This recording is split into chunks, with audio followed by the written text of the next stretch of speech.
Sextou com spoilers, Japão contra-ataca a França, consegue chegar, temos surpresas nas cópias do Mikajireu, que fez o dever de casa, mas ele, o New Gen Hugo, acaba amassando o Japão, colocando um balde de água fria na mesa dos japoneses. Jogou água no chope do Izag e companhia. O Hugo, ele demonstra que a lógica pode ser o principal pilar francês para vencer o bom time japonês, que ele mesmo fala que é surpreendente.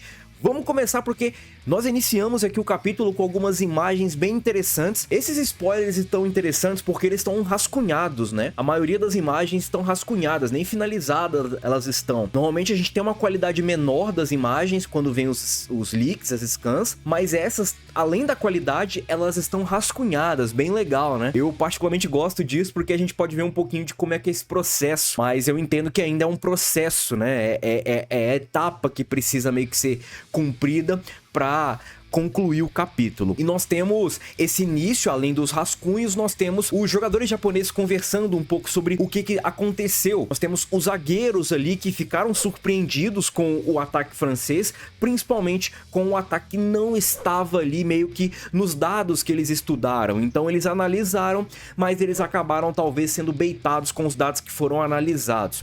Por quê? Porque eu acredito que pelo fato do Locke ter sido responsável por marcar os 2 gols da França no primeiro jogo, nós temos os jogadores do Japão focando muito nisso, porque eles entendem que talvez por conta do primeiro jogo, o foco de passes, o foco de ações ofensivas vai ser o Locke. E talvez o que o Charles apresentou na Liga Neo Egoish não indica que ele possa ser esse camarada que finalize para o gol. Por isso que houve sim essa surpresa. E o Locke, quando o Karazu ele começa a falar ali sobre algo do Locke, algo que não pode ser reproduzido e tudo mais, ele cita o Karazu como sendo o número 1 da nova geração. Aqui é importante, tá, rapaziada? Porque a gente pode, de fato, definir quem é de verdade o número 1 dos New Gens, que é o Locke. Mas ainda são spoilers iniciais. Acredito que isso é uma alcunha, mas, de fato, ser o número 1 da nova geração indica que dos New Gens ele está no topo. Outra coisa que me chama atenção é tanto o Mikajireu quanto o Izag, eles começam a conversar e tentam botar panos quentes na situação. Porque tomar um gol logo de cara, logo na saída de jogo, é muito frustrante, porque joga um balde de água fria nos planos técnicos e táticos que o treinador e até mesmo os jogadores planejaram para a partida. Só que tanto o Mikajireu quanto o Izag, eles falam, rapaziada, ó, concentra a cabeça, porque acabou de começar o jogo e o jogo só termina quando o juiz apita o final, dando a entender que eles têm essa capacidade.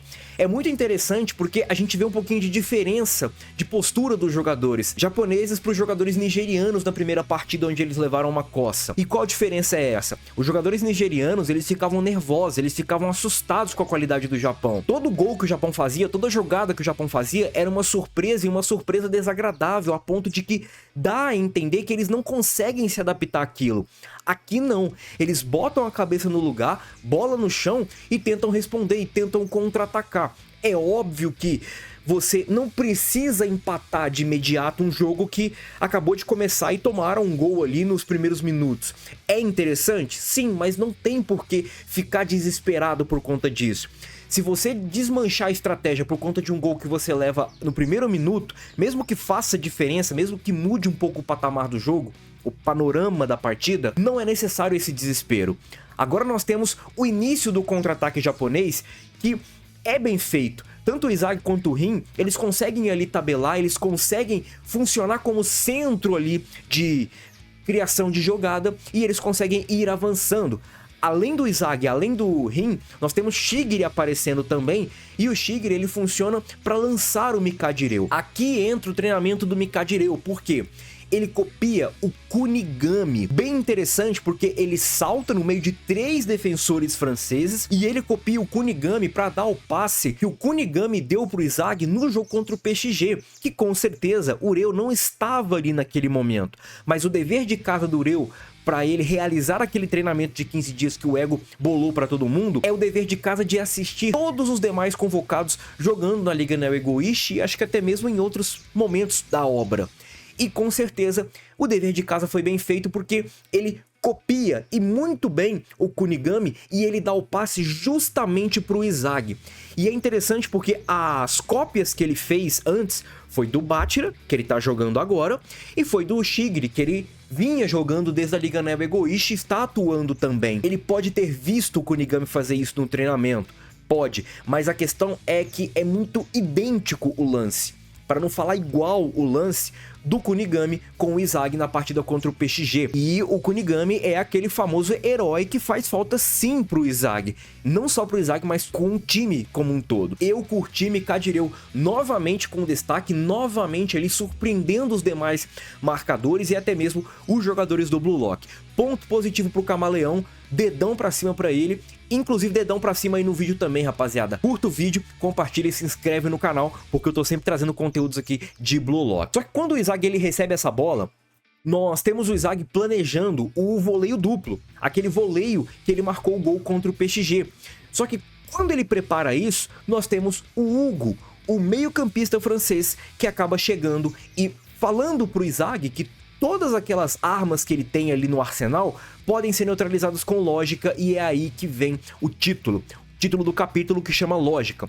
O Hugo ele entende que se ele conseguir neutralizar ali os ângulos de chute, a finta do voleio não vai acontecer e consequentemente o movimento do Izagi não vai acontecer. O Izagi fica travado. É bem interessante que o Ness, quando ele faz isso com o Izagi no momento da Liga Neo Egoísta, se eu não me engano contra o Ubers, o Ness ele bloqueia um lado do Izagi. Só que o Izagi ele não tenta fintar, ele não tenta fazer aquele voleio, ele só chuta com a outra perna que tá livre. Nesse momento que o Hugo ele acaba bloqueando o ângulo de chute do Izagi, não tem como chutar nem com a direita e nem com a esquerda. O Izagi ele se torna neutralizado naquele momento, e isso acaba surpreendendo, e isso mostra que o Hugo está assim de olho no Izagi, e não só o Hugo, tá? Porque se eu não me engano esse voleio de armas duplas foi marcado contra o PXG, então tanto o Loki quanto o Charles devem ter sim alertado o Hugo quanto a isso. E o Hugo, que não é bobo nem nada, tecnicamente superior ao Izagi, ele neutraliza com mais facilidade esse tipo de jogada, deixando o Izagi completamente aniquilado em campo, e o Izagi ele até acaba recebendo uma ajuda. Nós temos tanto o Karazu quanto o Rin se aproximando da jogada. O Karazu me surpreende, tá? Ele me surpreende porque o Karazu é aquele meio campista mais marcador. Seria talvez o Mikajireu para estar ali, para chegar ali. Só que o Karazu ele acaba aparecendo também para servir de opção. Tanto o Karazu quanto o Rin. E é detalhe, o Karazu está livre, ele não tem marcação inicial. O Rin, o Cucuredia tá ali atrás dele, tá? O lateral da França tá ali atrás dele. O Karazu aparenta não ter um marcador por hora. O Hugo ele consegue controlar a situação e dá tempo dos demais zagueiros chegarem, dos demais marcadores chegarem. Então nós temos o primeiro volante chegando ali para marcar o Karazu e nós temos o Cucuredia marcando o Rin. E isso o Izagi acaba ficando sem opção. Ele até tenta afastar o Hugo com as mãos e ele até provoca o Hugo falando que ele chegou até onde ele chegou, ofuscando pessoas como o Hugo. Só que o Hugo ele não se sente ali meio que ofendido, nem abalado com essas falas, porque na visão do Hugo, o Izagi é o número 2. Ele tem ali boas aptidões, boas técnicas, mas ele ainda é o número 2. Acredito que por conta disso, o Hugo se considera o número 1 e nós temos o Hugo roubando a bola do Izagi. Ele até no momento ele consegue controlar ali a situação contra o New Gen, mas o Hugo acaba se sobressaindo e o Hugo questiona o Izagi se ele acredita em destino. Mais uma vez entrando nessa situação, e o Hugo nessa situação de destino, né? E o Hugo ele fala algo de destino, né, que vai muito contra a lógica, né? Na minha visão, o destino é uma coisa completamente oposto à lógica, porque a lógica você coloca fatos ali e com esses fatos você meio que aceita uma parada, né? Você faz uma parada. O destino não, o destino é meio que tipo assim, eu não preciso fazer nada porque eu já estou destinado a ser alguém ou a fazer algo, independente de lógica, independente de qualidade e tudo mais, vai acontecer. E isso me leva a que o Hugo ele pode ser uma mistura, um híbrido, que vai gerar sim a evolução de um gênio com um aprendiz talentoso. O Hugo ele pode ser esses dois camaradas, o que pode talvez quebrar algumas teorias que eu fiz aqui hoje no vídeo do Carlinhos e até mesmo ontem nas previsões sobre o Hugo não se dar bem com o caos. Talvez o Hugo ele se dê bem com o caos, mas talvez o cenário caótico pode acabar meio que deturpando o destino dele. Enfim, será que isso pode acontecer? Não sei, mas eu curti esses spoilers, achei bem legal e eu quero saber a opinião de vocês. Comenta aí, terça-feira tem review e é nóis. E segunda tem live, hein? Segunda, 8 horas da noite tem live pra gente conversar sobre Blue Lock.